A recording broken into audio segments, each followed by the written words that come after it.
Assalamu alaikum, dear students. With the hope you are all fine and enjoying your daily routine of life. After reading the lesson, now we are going to read glossary, page number 42. I initiate in the name of Allah, the most beneficent and the most merciful, and the Lord of all the world. First word is accessible. Urdu में हम इसका मतलब लिखेंगे जी काबिल पहुँच, काबिल रसाई। वो चीज़, वो बात जहाँ हमारी रसाई हो, हम उसको एक्सेसिबल कहते हैं। एडहेसिव, चिपकने वाला। स्टिकी, ग्लूई, इंग्लिश में इसका मीनिंग लिखा हुआ है। एंटीबायोटिक मीन जरासीम कुश। इन्फेक्शन मीन्स जरासीम ज़दगी। इंग्रेडिएंट्स मीन अज्जा। माइनर मीन मामूली। ऑइंटमेंट मीन मरहम। रिंस मीन धोना, wash. Tweezer means a small कैंची, यानी कि छोटी सी कैंची, हम उसको चिमटी नुमा, चिमटी। ट्विज़र मीन चिमटी, ये चिमटी होती है, ट्विज़र होता है, यानी कि जिससे हम बाल या कोई भी ज़ख़म में मौजूद छोटी सी चीज़ हो उसको निकालते हैं। पेज नंबर 43 पर B part, complete the missing letters in the words below to match the meaning given on the right.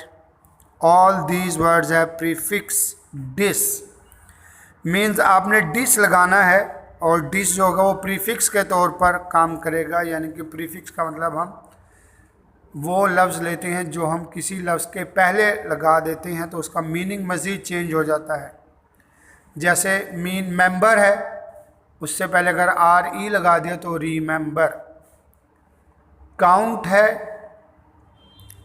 Count के बाद एबल होता काउंटेबल, लेकिन अगर उससे पहले अन लगा दें, यू एन अन, तो अनकाउंटेबल यानी कि अनगिनित हो जाएगा। वर्ड है जी ओ सी ए टी ई, से ओ से पहले अगर हम एल लगा दें तो ये लोकेट बनता है, लोकेट। और इससे पहले डिस लगा दें तो डिसलोकेट, आउट ऑफ प्लेस, यानी कि किसी जगह को, किसी चीज़ को जगह से हटाना। टिस्फाइड, अनहैप्पी, यानी कि सेटिस्फाइड बनता है, SATISFIED, सेटिस्फाइड। रूट वर्ड हमारे पास हो गया। इससे पहले हम डिस लगा देंगे, DISSATISFIED। डाइवर्ट, ट्रैक्ट, असल लफ्ज़ है ट्रैक्ट, TRACT, ट्रैक्ट। तो अगर हम डिस लगा देंगे तो ये लफ्ज़ बन जाएगा डिसट्रैक्ट। एक्सक्लूड, खारिज कर देना, तो क्वालिफाई लफ्ज़ है, QUALIFY, क्वालिफाई। इससे पहले हम डिस लगा देंगे तो ये वर्ड कंप्लीट हो जाएगा डिसक्वालीफाई, जिसका मीनिंग हो जाएगा एक्सक्लूड। डाउट, यानी कि बिलीव, लफ्ज़ है हमारे पास रूट वर्ड BELIEVE, बिलीव। उससे पहले डिस लगा देंगे, डिसबिलीव, यानी कि बेयकीन होना, बेएतबार होना, तो उसको डाउट लिख दिया, मीनिंग। प्रूव, ये लफ्ज़ बेसिकली अप्रूव है, APPROV, अप्रूव। इससे पहले डिस लगा देंगे तो डिसअप्रूव हो जाएगा, mean reject. I do hope you have understood it. Prefixes Urdu में आपने साहब की और लाके पढ़े हैं, तो ये उसी से मिलता जुलता है। जैसे पढ़ से अनपढ़, तो अन जो है वो प्रीफिक्स के तौर पर काम कर रहा है। पेज नंबर 43 पर रीडिंग कम्प्रीहेंशन में ए पार्ट है हमारे पास, चूज द करेक्ट ऑप्शन या आंसर। MCQs है जी, इफ ब्लड स्पर्ट्स और continuous flowing after continuous pressure, correct answer is seek medical assistance. 44 page number, thorough cleaning reduces the risk of infection and tetanus, the right answer. If a rash appears, stop using the ointment. change the dressing at least daily. Right answer is daily. Band-aids or sticky plasters are good for dressing small wounds. Now students, page number 46, position of adverbs. You know, adverb is a word which adds the meaning to a verb or an adjective, or to its own meaning, means adverb अपने भी meaning में मज़ीद इजाफा करने के लिए हम use करते हैं. You know very well, adverb में हमने पढ़ा है adverb of place, adverb of time, adverb of manner. Place adverbs eight appropriate places. I am happy when it is my birthday. Always bracket में लिखा है, एडवर्ब ऑफ फ्रीक्वेंसी है, तो right place is I am always happy when it is my birthday. My brother gets up at 6 o'clock from Monday to Friday as he goes jogging. Often, adverb of frequency again. The right place is my brother gets up at 6 o'clock from Monday to Friday as he often goes jogging. He went to the market last night. Last night adverb of time show कर रहा है, तो इसकी placement last में ही रहेगी. He went to the market last night. Have you ever been to Hunza valley. Sorry, ever हम पहले लगा देंगे. Have you ever been to Hunza valley, ever show कर रहा है एडवर्ब ऑफ टाइम को. The birds were chirping beautifully. Beautifully adverb of manner है, ये अगेन लास्ट में ही आएगा सेंटेंस के. The birds were chirping beautifully. I am waiting for Khalid to arrive. I have been waiting for over 20 minutes. Still, adverb of time को show कर रहा है, तो हम इसको लिखेंगे जी. I am waiting for Khalid to arrive. I have been still waiting for over 20 minutes. He saw a blind beggar in the market. तो ये लास्ट में रहेगा, एडवर्ब ऑफ प्लेस है. He saw a beggar. He saw a blind beggar in the market. Next, adverb phrase. Phrase, you know, हमें phrase is a phrase. Phrase is a group of words that give us incomplete meaning, but when it is joined with adverb, then it gives the meaning of adverb in more meaning. adverb के meaning में मज़ीद इजाफा जो कर देता है उसको फिर हम adverb phrase कहते हैं.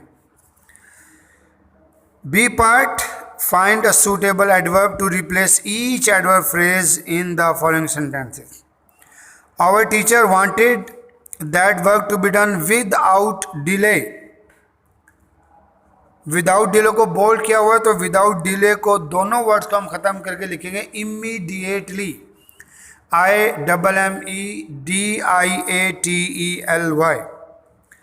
She is without doubt the most caring person I have met. Without doubt adverb phrase है, हमने इसको एडवर्ब, एक एडवर्ब के मीनिंग में लेना है, तो undoubtedly, UNDOUBTEDLY. This plant flowers once every year. Once every year bold लिखा हुआ है, एडवर्ब फ्रेज है, तो एनुअली भी हम कर सकते हैं, ANNUALLY,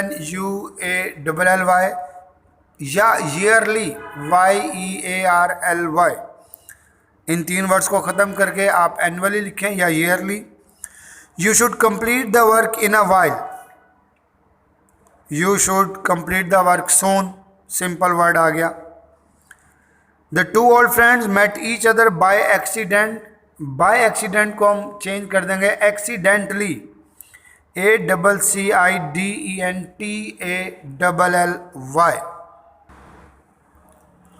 नेक्स्ट हमारे पास है जी जेरेंड और infinitive. You know very well कि जेरेंड हम यूज़ करते हैं जब भी वर्ब की फर्स्ट फॉर्म के साथ आईएनजी का इजाफा हो जाए और वो सेंटेंस में मोस्टली तौर पर सब्जेक्ट और एन ऑब्जेक्ट के तौर पर काम करे। और इन्फिनेटिव में हम वर्ब की फर्स्ट फॉर्म से पहले टू लगा देते हैं। एग्जाम्पल्स आपके सामने है। Salman enjoys playing tennis, playing gerund है। आई होप टू लर्न जेरेंड्स, तो टू लर्न, लर्न से पहले टू लग गया तो इन्फिनेटिव है। Now we are going to part C. Complete the following sentences with infinitive और gerund which is appropriate, whichever is appropriate. We felt the plane shaking in the storm, shaking, SHAKING. I have always disliked smoking, gerund बन गया। Where did you learn to speak French? To speak French, infinitive. Is the exhibition worth visiting? Worth visiting, gerund बन गया।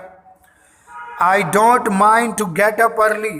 To get up early भी ठीक है और getting up early भी ठीक है। ये दोनों सेंटेंस ठीक हो सकते हैं, टू के साथ भी और जेरेंड के साथ भी, गेटिंग अप के साथ भी। We would love to come with you, we would love to come with you. She seems to know, she seems to know this place, infinitive. Page number 48 पर D part, identify gerunds and infinitives in the following sentences. Minor cuts and scrap usually stop bleeding on their own. Bleeding को हम underline करेंगे, that is gerund. To clean the area around the wound, use soap and a washcloth. To clean को underline करके हम लिखेंगे जी infinitive. Don't keep checking to see if the bleeding has stopped. Checking gerund है, bleeding gerund है, to see infinitive है। Checking gerund underline करेंगे, to C infinitive, ऊपर infinitive का INF लिखेंगे, जेरेंड का GER लिख देंगे। ब्लीडिंग को अंडरलाइन करके जेरेंड लिखेंगे, GER। So try to keep it out of the actual wound, to keep को अंडरलाइन करके इन्फिनेटिव इसके ऊपर लिखेंगे। If a rash appears stop using the ointment, using is gerund, underline करके GER लिखेंगे। इफ डर्ट और debris remains in the wound after washing, use tweezers clean with alcohol to remove the particles. Washing gerund है और to remove infinitive है, इनको underline करके लिखेंगे। ई part बेटा, change the following sentences into the passive voice, subject in the passive sentences may be skipped. Passive voice हमने पढ़े थे, सब्जेक्ट ऑफ द सेंटेंस होता है, फिर हम हेल्पिंग वर्ब लगाते हैं, फिर हम बाय लगाते हैं और फिर हम ऑब्जेक्ट, यानी कि जो सेंटेंस का सब्जेक्ट होता है वो ऑब्जेक्ट बन जाता है, जो ऑब्जेक्ट होता है वो सब्जेक्ट बन जाता है। लेकिन यहाँ पर हमने सब्जेक्ट ऑफ द सेंटेंस को ओमिट करना है। जब सेंटेंस में मस्ट आता है तो हम पैसिव वॉइस बनाते हुए मस्ट बी यूज़ करते हैं, मस्ट के साथ बी यूज़ करके वर्ब की थर्ड फॉर्म हम ऑलवेज पैसिव वॉइस में यूज़ करते हैं। You must put out all smoking materials, you subject है, मस्ट हेल्पिंग वर्ब है, पुट आउट वर्ब है और ऑल स्मोकिंग मटेरियल्स जो है सेंटेंस का ऑब्जेक्ट है। तो हमने यू को स्किप कर देना है तो सेंटेंस शुरू हो जाएगा, all smoking materials must be put out, all smoking materials must be put out.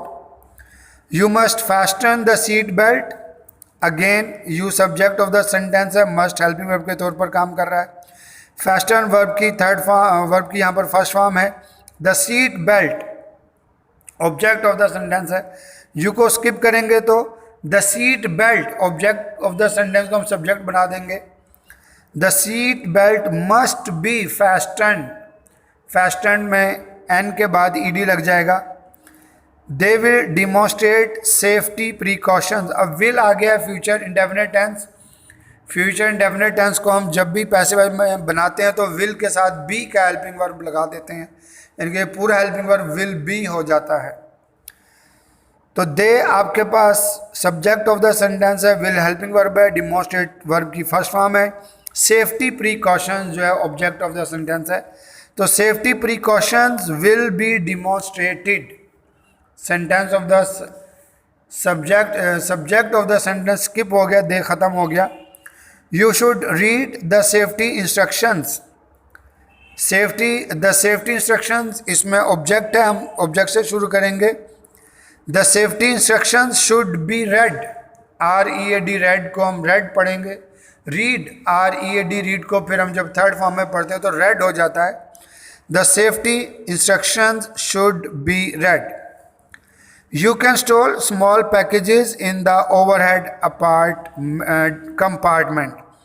इस सेंटेंस में in the overhead compartment sentence में एक्स्ट्रा है, लेकिन स्मॉल पैकेजेस सेंटेंस का ऑब्जेक्ट बनता है। Small packages can be stored, STORED, small packages small packages can be stored in the overhead compartment। You इसमें skip हो गया। So the students, this is the exercise completed of lesson number 4 with the hope you have understood it very well. I again hope that you have written the questions answers of the question page number 44, and again I do hope that you are learning question answer or translation. If not, try to understand and start your work. I hope you have understood it. May Allah keep you safe and healthy. Assalamu alaikum.